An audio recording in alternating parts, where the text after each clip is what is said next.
Financial matters are kind of like a jigsaw puzzle. No matter what stage of life, whether you're a millennial, whether you're Gen X, whether you're in retirement. Jay's Corner is the name of the YouTube channel, as well as the name of the newsletter. I know it's natural that people shake their head and say, well, it shouldn't be this way, or I don't understand why it has to be so complicated. I'm just going to tell you that that's a different channel. That's a different topic. That's a different discussion entirely. I'm not out here trying to cast judgment on your individual jigsaw puzzle, how the pieces fit or don't.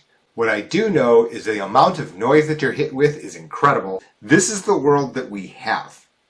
Let's try to do the best with the rules as given.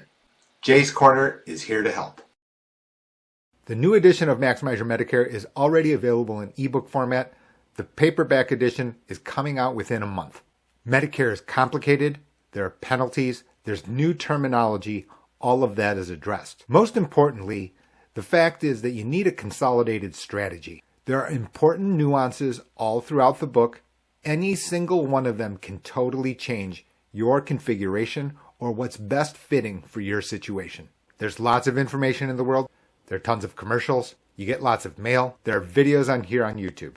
The fact of the matter is, I don't love that approach because of the fact that something can get missed. The official website to the book is www.maximizeyourmedicare.com. Be sure to subscribe to this channel to stay up to date. The Medicare system is going to change. It evolves. It has evolved over the 10 years that I've written Maximize Your Medicare. If I were to tell Millennial Jae what's the single policy, what's the single source of protection that I would want first and is most important, it would have to be short-term disability. Short-term disability is not well known, but the reality is it is the most cost-effective use of a dollar. So even before health insurance, because the reality is you go to health insurance to go to visit your doctor for only when you're sick, right? And especially when you're young, right? I can remember 27-year-old Jay never went to the doctor. That all said, I grew up in a medical household. I would just call my father, late father. The reality is that the only time that I would be in threat is if I couldn't go to work. I had rent to pay. I have bills to pay, monthly bills. They don't stop whether or not I go to work or not. As a result, the key thing then is to have a source of replacement income in that instance. Maybe I hadn't saved enough. Maybe I needed those savings for other purposes. Short-term disability fills that hole right away. Short-term disability fills that hole at the time it's needed most for the event that is the most likely. And that's really your takeaway here, which is I'm not out here trying to tell you that you should need to be insurance poor. I'm not out here trying to say that you should burn your money. However, what I am saying is that you can think about the times that you can't go to work. You're sick. You're not sick enough to go to the hospital. That's much more likely than having a particular disease or something like that and having to admit it to a hospital for some type of surgery. Let's take a look at the price, because ultimately I didn't say that this is irrespective of price. And this is another second takeaway for you, which is that yes, you could always insure yourself like with 50 different types of insurance. The problem with it is that the bill on 50 different types of premium are going to add up and basically leaving you with no money. And here it is on the screen, and let's just go through the exercise. Let's just check your price, and you can see that this can help you a great deal. And let's just choose a state in Middle America. Let's just call it Illinois. I usually use Illinois. Male. And now let's just call ourselves 30 years old. What does that make me? 1992? So that makes it, let's just call it April 13th, 1992. And my primary job, now you can see with the questions that you're going to be asked. You're going to be able to get an instant answer as far as price. And my income, and let's call it $45,000. Not $450,000, $45,000. And let's just say ourselves as light labor. and let's just call ourselves in excellent health. So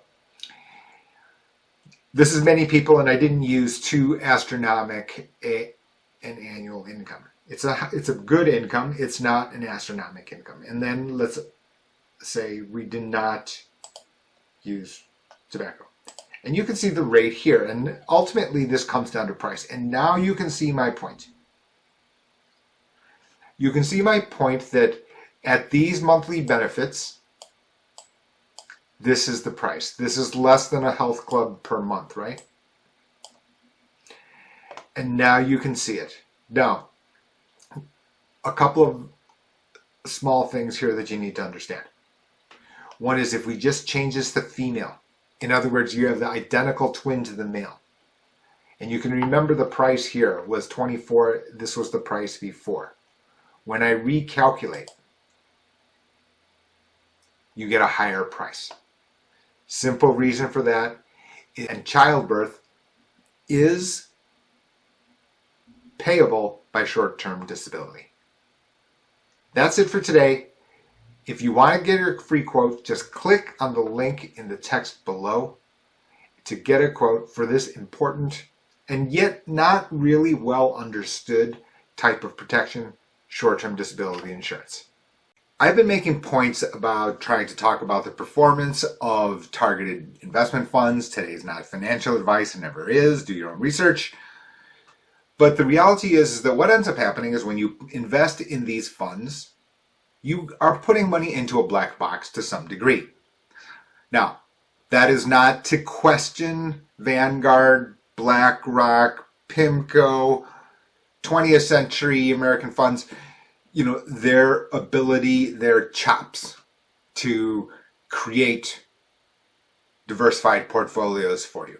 I'm not going to dispute that. For those persons who are paid subscribers, I have been making points, insights on how actually those types of allocations are made. Okay, so it may feel like a mystery to you because you just see a line item and you see targeted retirement fund, and then you see a result. Well, the reality is that putting the pieces together is a known technique. It is known to people who are well educated and well informed. Okay, and this is far beyond the kind of what is commonly told to you. Okay, there are variations, but it is a very similar theme. Very, very similar theme when you look across all of the largest groups, the highest qualified groups, when they're creating different twists on these targeted retirement funds. Very, very similar. Here's this article here on CNBC, because in 2021, this particular issue occurred at Vanguard. And I'm not going to sit here and talk about I'm going to describe what happened at Vanguard. And it's not really to throw a rock at Vanguard specifically. More importantly, what it is that you need to understand the principle, because the ripple effects here aren't in this story. They are not in this story. Okay? So let's just talk about the facts first. Vanguard created big tax bills for target date fund investor lawsuit claim, etc., etc., surprise tax bills.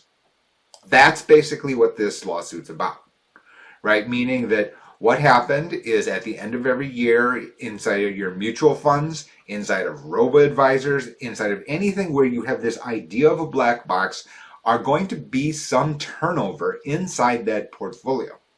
And sometimes that can create taxable events. And this is why you get your forms at the end of the year and says, okay, here's where your dividends were, here's where your short-term distribution, short-term capital gains were, here's what your long-term capital gains were, that you need to claim this on your income tax returns.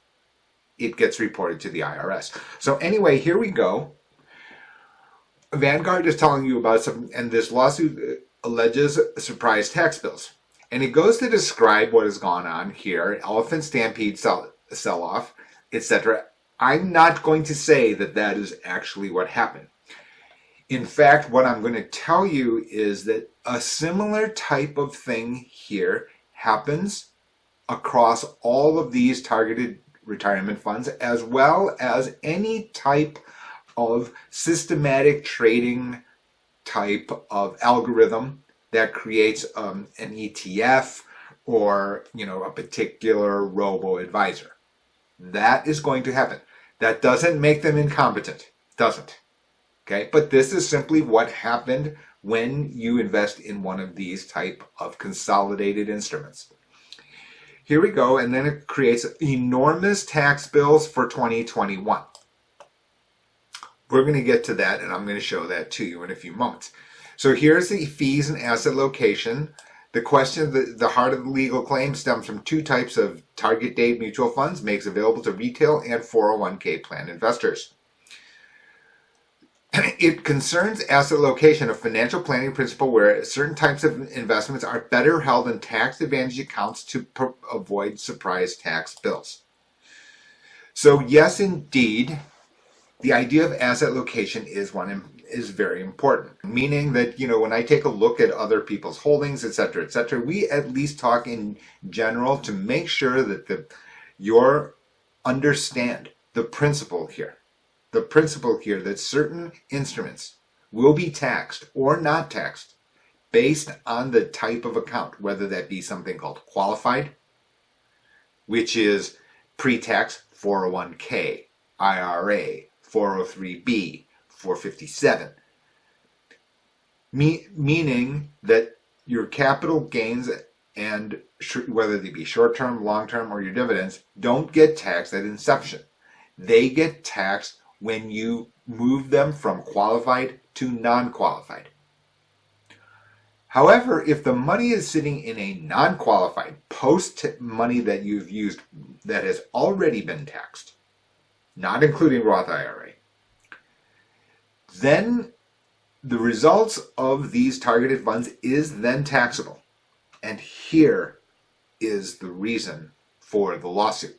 Because what the lawsuit is saying is, look, that the manager mishandled this and created a surprise tax bill because of those distributions at the end of last year. Let's take a look and see what exactly that is.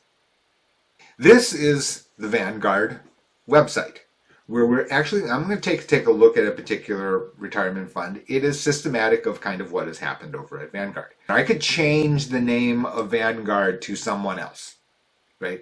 Again, we are not disputing or throwing a rock at Vanguard specifically. But now let's go back to Vanguard, and here you'll see it here. Here are the distributions. I click to the distributions, and you can see it here. Long-term capital gain. Per unit, which was $42.07, you got distributed $7.56 of long-term capital gain. That is subject to income tax. And now all of a sudden, the slip of paper that you got from Vanguard or your targeted fund, manager can have this item. It is taxable income. Okay, so if you got $7 of capital gains, and depending on the number of units, let's say you had 1,000 of these units, you would then have $7,555 of long-term capital gain that you would have to report and would be taxable. Let me just say one other thing before I go to the punchline. You can see, in fact, that this happens all the time. Now, this is actually happens throughout the year, meaning there's always some portfolio change that happens, and especially in a volatile world, one that we have now. As of today, March 15th, you're still talking about the S&P all down almost 10% for the year. NASDAQ high to low, something like 17% down from the high. So very volatile world, even before the situation in Ukraine. Let's take a look at this clips, because you can see realized and unrealized gain for this year, 2022. So what you have here is you'll see that they have already booked 65 cents of capital gain. So even if the fund's price is down, which it will be, right? Which it certainly is. You can see it here, price and, whoops. Let's go to price and perform. Oh, I'm sorry. Let's take a look here. You can see that in fact, right, that the price and performance of this guy is down for this year.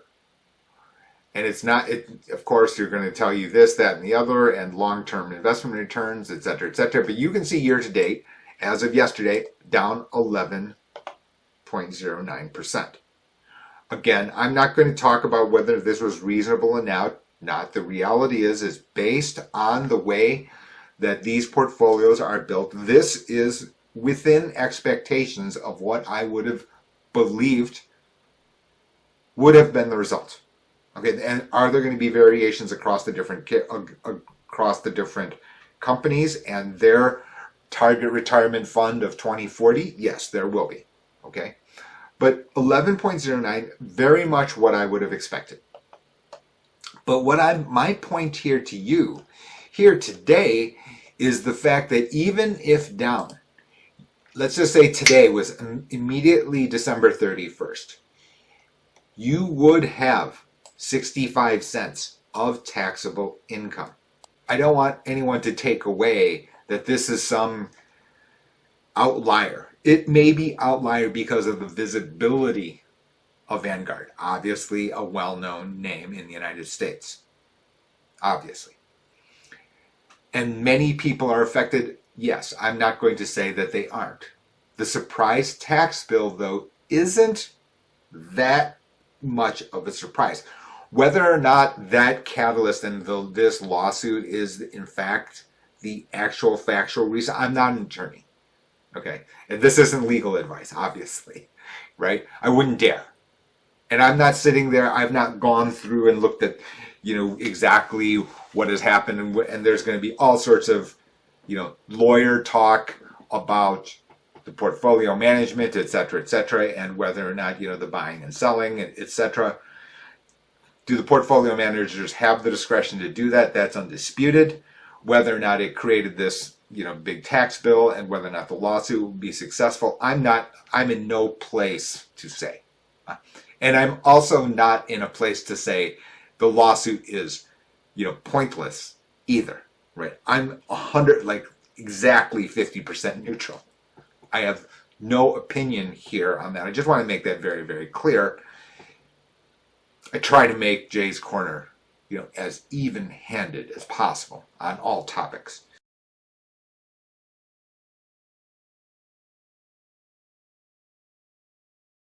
What's the conclusion here? The main point here is that asset location does matter.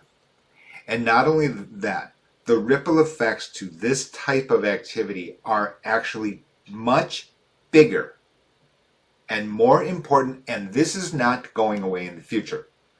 Meaning that it is not only this tax issue on this 65 cents or this tax issue creating $7.56 per unit. That's $7.56 out of 42.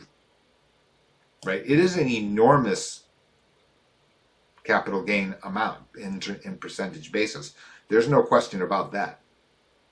But in addition to that, you can see these other videos. I'm going to flash them up here on the screen. These are not new topics to people here who have been subscribers to the YouTube channel. They are not new topics to Jay's Corner. Which is that the ripple effect here is that these capital gains can affect your individual health insurance premium. They can affect Medicare IRMA, both. Because there's no getting away from the fact that you've got to report these to the IRS. In fact, Vanguard's already done so for you. And as a result, what happens is that people gloss over what this stuff means. But it is the inherent nature of when you are investing in this type of investment vehicle, targeted date fund, robo, mutual fund, ETFs to some degree, although that's far more transparent than this.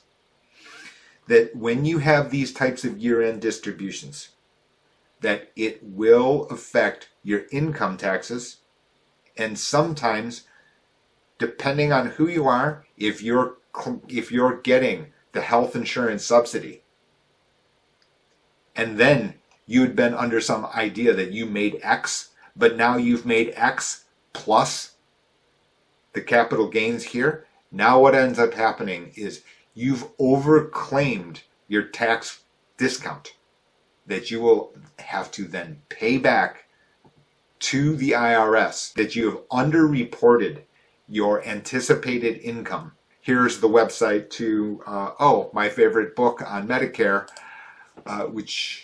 wait, by the way, no, I'll spare you. So let's go here, which is, you can see the Medicare IRMA table. So you can understand why the video today. Married couple. You were sitting here right on the border at 182. And now you get this distribution and it bumps you up to 183, let's just say, $183,000 a year. Now both of you have to pay an extra $68 a year, from $170 to $238. $68 times 2, right? 136 times 12.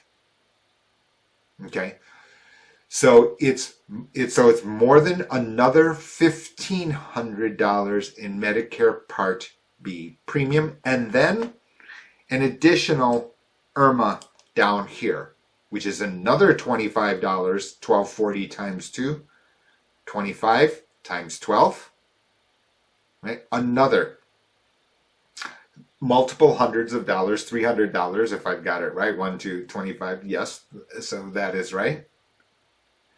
Another $300 in tax here. This is why I've been on this soapbox, on my corner, to call this the silo effect. What people believed to be independent, separate, different topics are actually not. Up here on your screen is kind of where we're going, right? You can have Jay's Corner, the free newsletter for free, right? The paid Substack is $30 a year. If you want me to analyze a particular topic, that's this one. And for those persons, then you can take me for a test drive. I'm very certain that this transforms the way that people consider, take control of their entire financial plan. And for the comprehensive clients, the stable of comprehensive clients that we have, those persons understand that it's not only a particular topic, because I'm breaking down these walls in the silos as it applies to your particular situation. Thanks for watching. Be sure to like and subscribe to the videos. Speak with you next time.